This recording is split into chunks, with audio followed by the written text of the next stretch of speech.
Hello everyone, and welcome back to Vietnamese Case Files. Today, we revisit an especially serious case involving two Vietnamese citizens in the United States. On the night of the 31st of May 2018, in the neon-lit heart of Las Vegas, two Vietnamese tour guides settled in to rest after a long day exploring the city that never sleeps. They had no idea that only a few hours later, both would become victims of a brutal crime that shocked not only Vietnam, but the entire United States. Room 2123 of the Circus Hotel, a place that should have been safe amid thousands of tourists passing through each day, became the scene of a horrifying double homicide. How could a simple malfunction in a door lock lead to the deaths of two innocent people? Who was the killer, and what exactly happened inside that ill-fated room? Join Vietnamese Case Files as we uncover every detail of this shocking case, where an ordinary vacation turned into tragedy, and where justice was finally served after 6 long years. Don't forget to like, subscribe, and turn on the notification bell so you won't miss any of our upcoming investigations. Thank you for watching.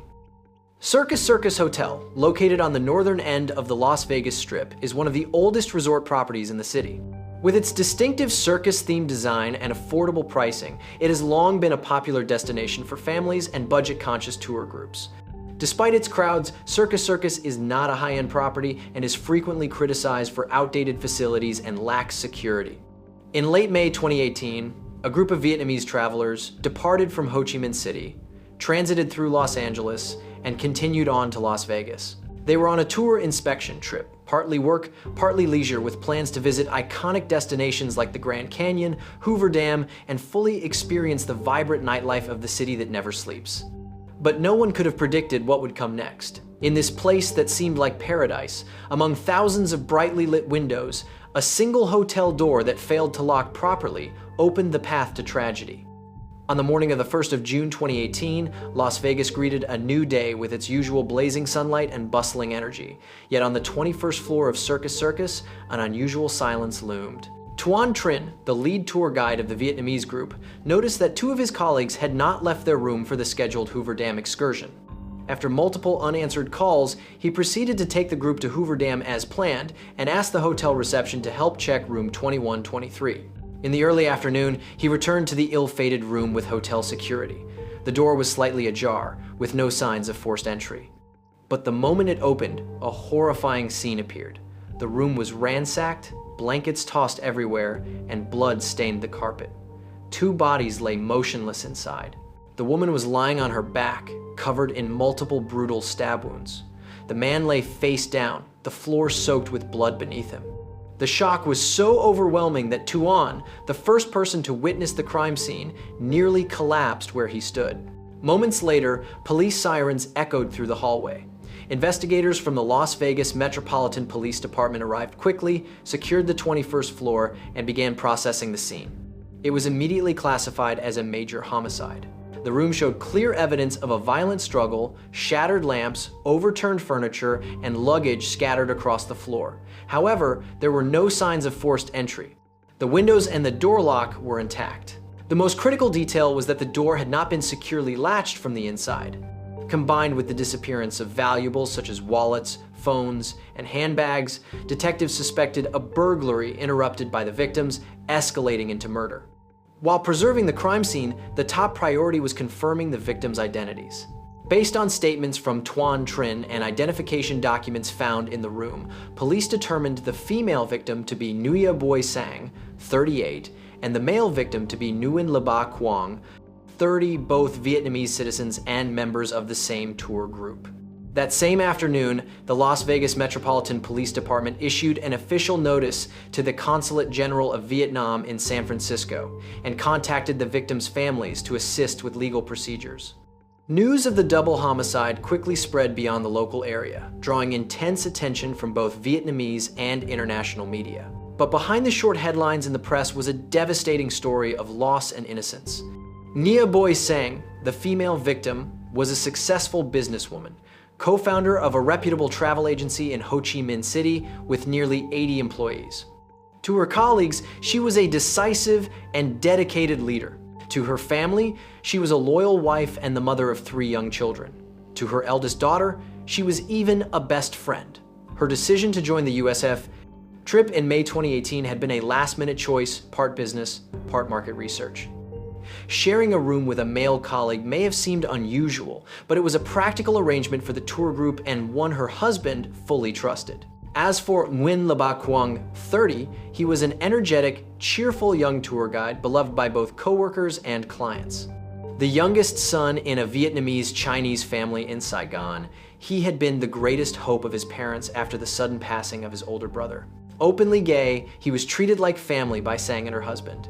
The two had arrived in Las Vegas excited and full of anticipation after a stopover in California, looking forward to the dazzling city of lights. Yet only hours after checking into their room, they became victims of a brutal crime, their lives ending tragically far from home.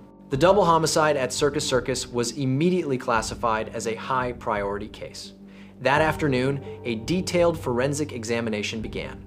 There were no signs of forced entry, no foreign fingerprints, and no external DNA indicating the killer had worn gloves and left no obvious biological trace. However, investigators did find one crucial clue: several faint bloody shoe prints near the doorway.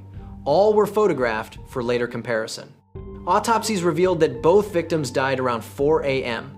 from acute blood loss caused by multiple stab wounds inflicted with a sharp weapon. Sang had several defensive injuries on her hands, showing she had fought desperately.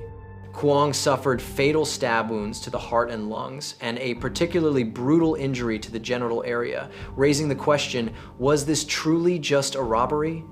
But targeted murder was quickly dismissed, as both victims were newly arrived tourists with no local connections. Investigators therefore returned to the original theory, a burglary that escalated into homicide. After accounting for missing items, wallets, a watch, smartphones, backpacks, and cash, they estimated the total loss at only a few $1,000s. Not a large amount, but enough for a desperate thief to kill. From there, the likely sequence of events became clearer. The intruder exploited the unlocked door, slipped inside while the victim slept, and upon being discovered, killed them to eliminate witnesses before grabbing valuables and fleeing.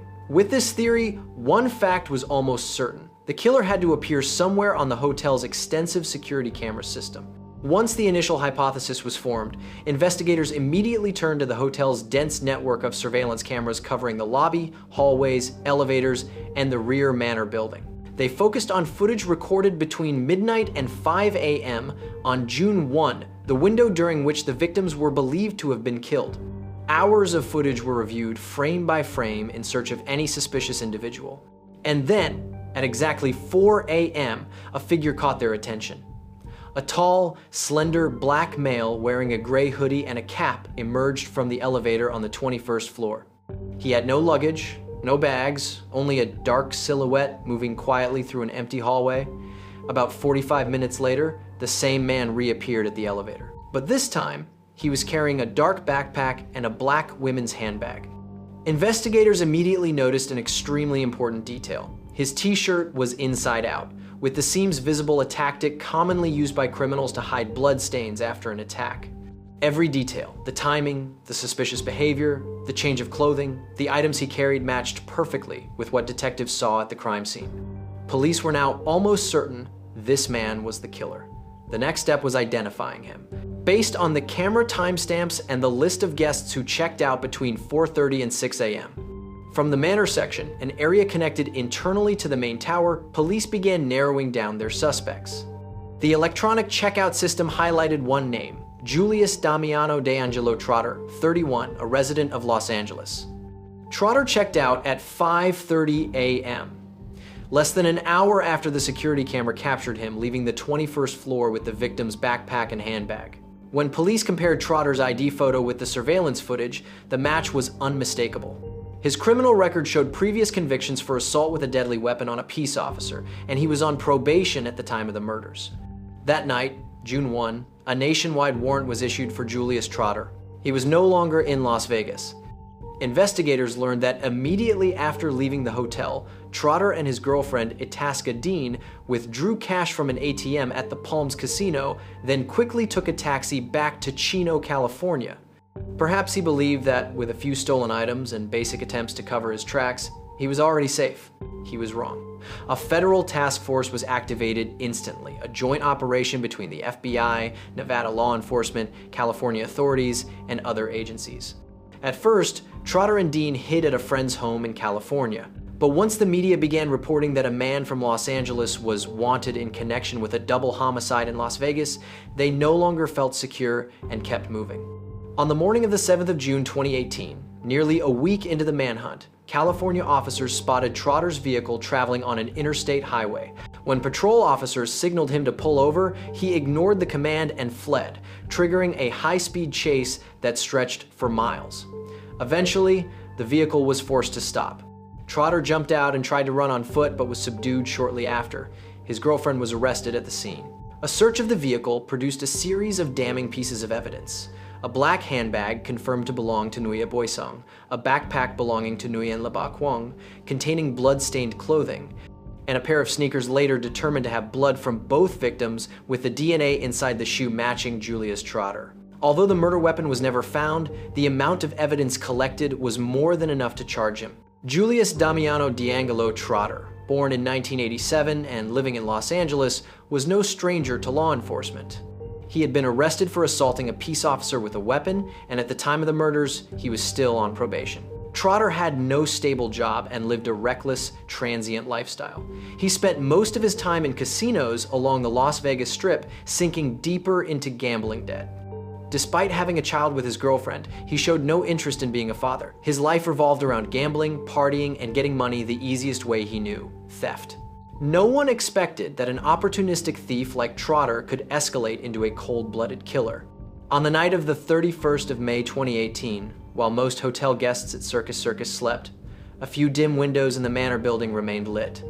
In the darkness, Julius Trotter lay awake.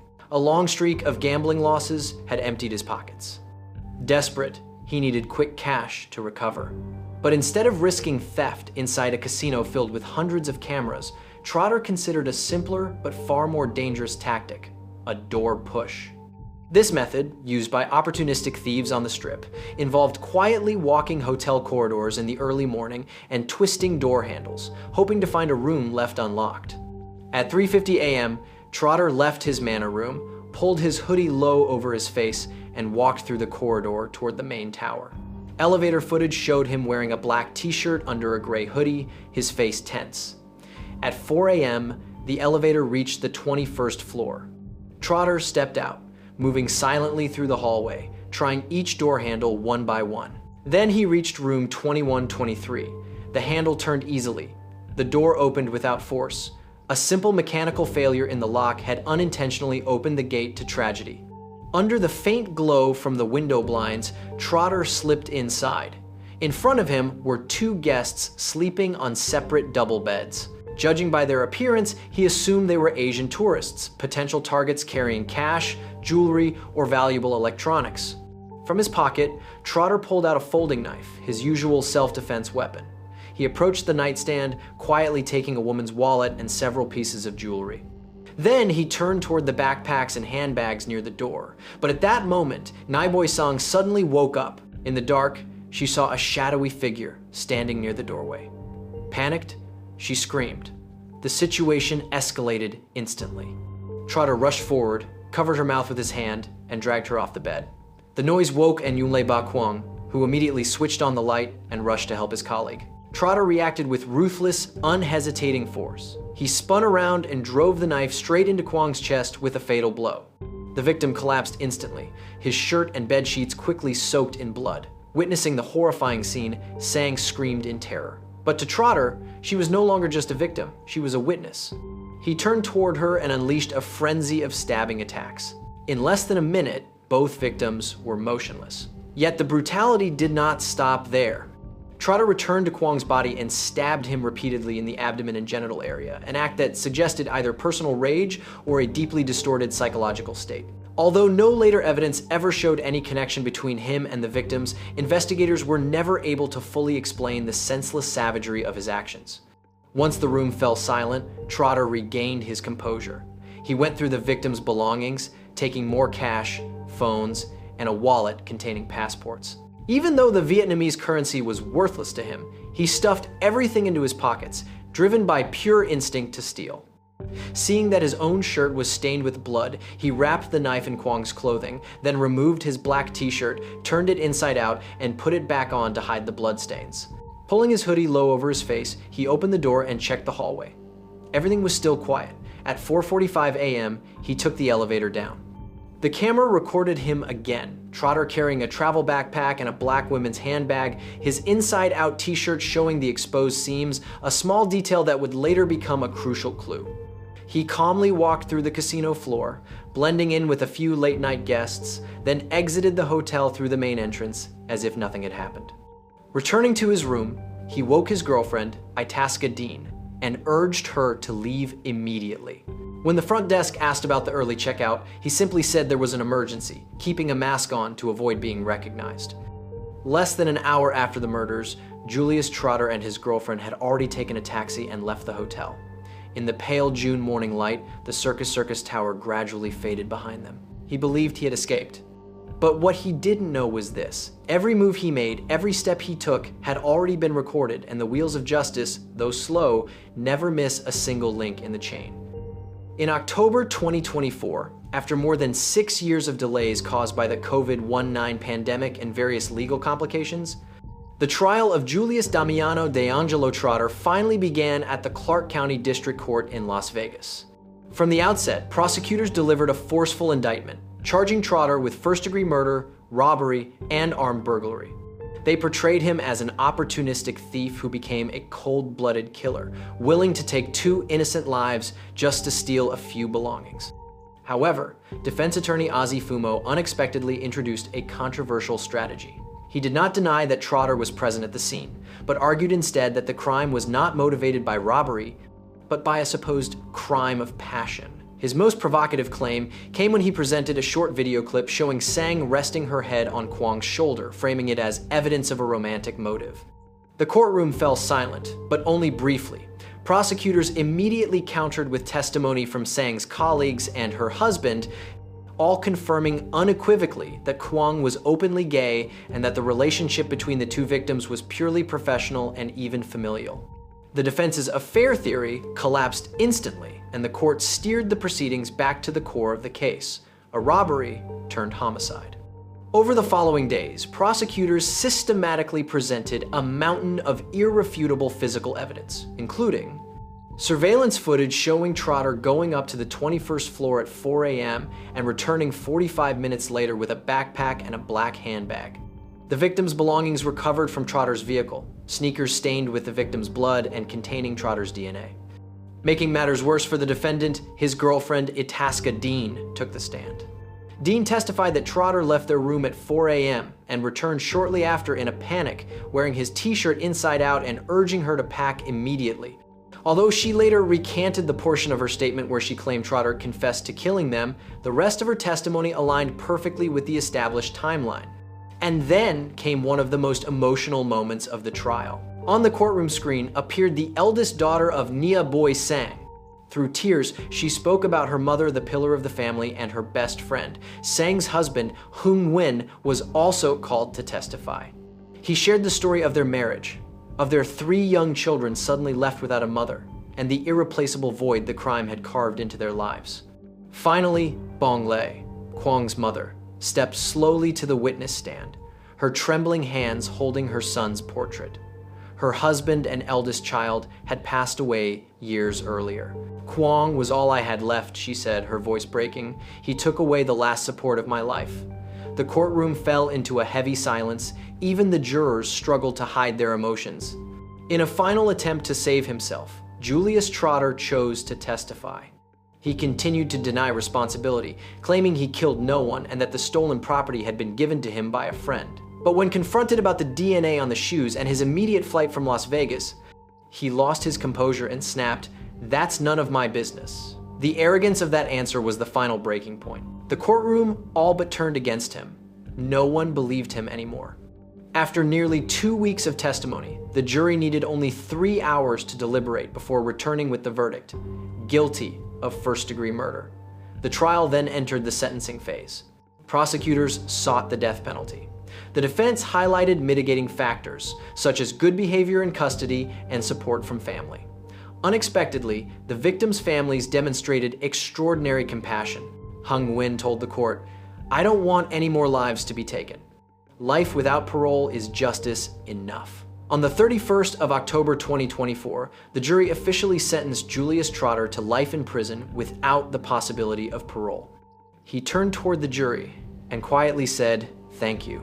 The trial ended with a poignant moment. Quang's mother stepped forward and embraced Trotter's defense attorney. It was not a gesture of victory or defeat, but a symbol of forgiveness and of a community choosing to end a tragedy with humanity rather than hatred. The case of Julius Trotter murdering 2 Vietnamese citizens at the Circus Circus Hotel has officially come to a legal close. But for the victims' families, the Vietnamese community, the tourism industry, and even the city of Las Vegas itself, the aftershocks of this tragedy have never truly faded. Las Vegas, a city known for its lights and glamour, suddenly became associated with a horrifying double homicide. Many people were stunned to learn that a single door left improperly latched could become a passport for a killer. In the aftermath, Circus Circus was forced to review and replace its entire electronic lock system. Quietly, many other hotels on the Strip followed suit, a late but necessary response to a tragedy that could have been prevented. Meanwhile, in Vietnam, the case became a national headline, stirring profound grief and public outrage. The country mourned deeply for 2 kind, talented individuals whose lives were stolen by greed and senseless brutality. After the case, safety awareness within the tourism community shifted significantly. Overseas tour groups became more cautious, checking doors, choosing hotels with stronger security systems, carrying personal alarms, and staying alert when sharing rooms. It was a lesson no one wanted but one everyone needed. Yet even with the trial concluded, lingering questions remain. The murder weapon has never been found, a silent piece of evidence still lost somewhere in the shadows. And an even bigger question persists: was this truly the first time Trotter carried out such a risky door push? It is entirely possible he had successfully committed smaller thefts before without being caught, a reminder that opportunistic criminals often reveal themselves only when it is far too late. What do you think about this case? Share your thoughts in the comments below. If you found this episode helpful, don't forget to like and subscribe so you won't miss future investigations from Vietnamese Case Files. Thank you for watching, and see you next time.